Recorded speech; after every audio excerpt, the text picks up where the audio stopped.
dancer, dancer, writer. Oh hi, I'm practicing ER sound. Şu anda ER sesini pratik yapıyorum. Eğer bir kelimemiz ER sesiyle bitiyorsa ne yapmamız gerekiyor? Nasıl okumamız gerekiyor? ER sesini okurken dilimizi biraz geri atıyoruz. Dudaklar önde. R, R. Biraz da yuvarlak şekilde.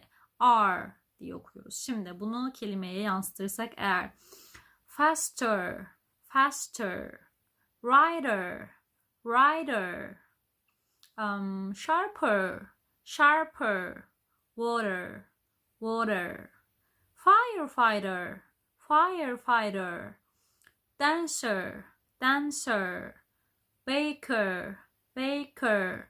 Bu şekilde. Ben kendi kendime pratik yapıyorum. Siz de pratik yapın. Kendi kendinize söyledikçe bu sefer daha rahat söylemeye başlayacaksınız.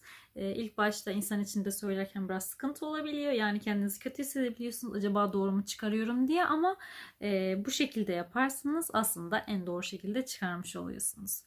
Pratik yapın.